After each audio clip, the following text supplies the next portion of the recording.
Kembali lagi bersama saya, dan pada video kali ini saya akan membahas sedikit mengenai materi belajar dan pembelajaran. Pada materi belajar dan pembelajaran, di sini terdapat 4 aspek yang akan saya bahas. Yang pertama, pengertian belajar. Yang kedua, pengertian pembelajaran. Yang ketiga, prinsip-prinsip belajar dan pembelajaran. Dan yang keempat, media pembelajaran. Langsung saja, aspek yang pertama, pengertian belajar.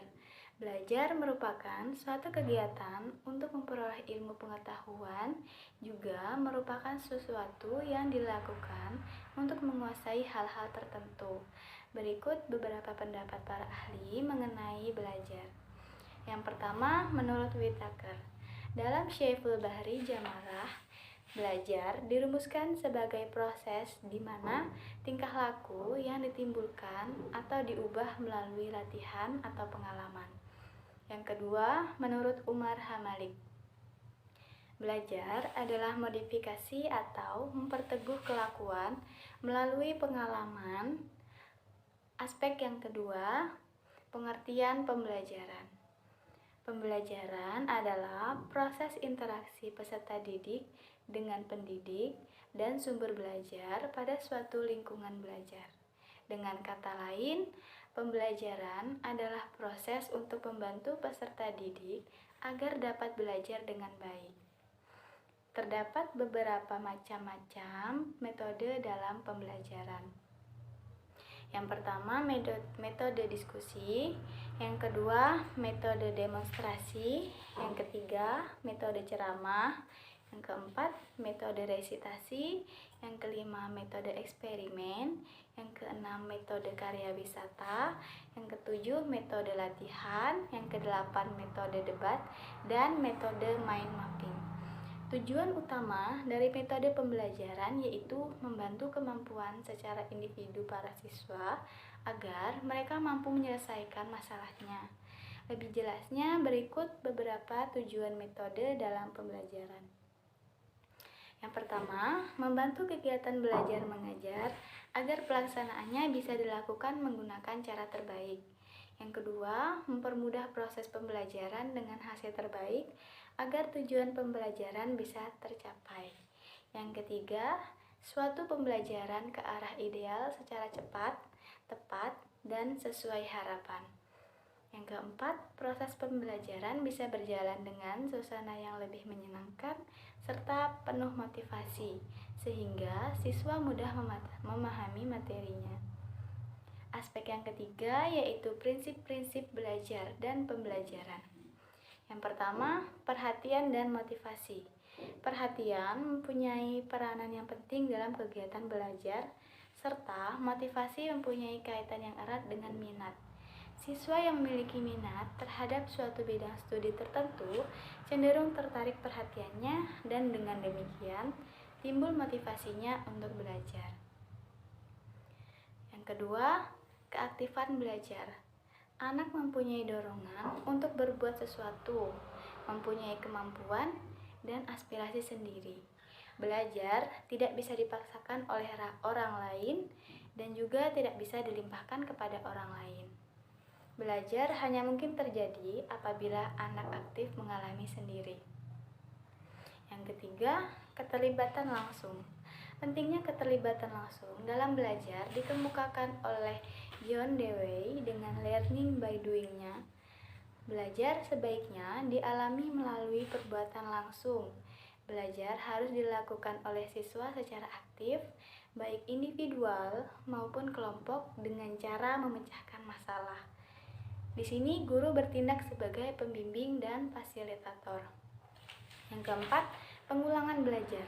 Prinsip belajar yang menekankan perlunya pengulangan yang dikemukakan oleh teori psikologi. Dengan mengadakan pengulangan, maka daya-daya tersebut akan berkembang. Seperti halnya pisau yang selalu diasah akan menjadi tajam, maka daya-daya yang dilatih dengan pengadaan pengulangan-pengulangan akan menjadi sempurna. Yang kelima, sifat merangsang dan menantang dari materi yang dipelajari. Dalam situasi belajar, siswa menghadapi suatu tujuan yang ingin dicapai, tetapi selalu terdapat hambatan. Dengan mempelajari bahan belajar, maka timbullah motif untuk mengatasi hambatan itu, yaitu dengan mempelajari bahasa belajar tersebut. Yang keenam, pemberian balikan atau umpan balik dan penguatan belajar. Siswa yang belajar dengan sungguh-sungguh dan akan mendapatkan nilai baik dalam ulangannya. Nilai yang baik itu mendorong anak untuk belajar lebih giat lagi. Nilai yang baik dapat merupakan operan conditioning atau penguatan positif. Begitu juga sebaliknya, jika anak mendapatkan nilai jelek pada ulangannya, maka mereka akan merasa takut tidak naik kelas. Karena ketakutan tersebut, ia terdorong untuk belajar lebih giat. Aspek yang keempat yaitu media pembelajaran.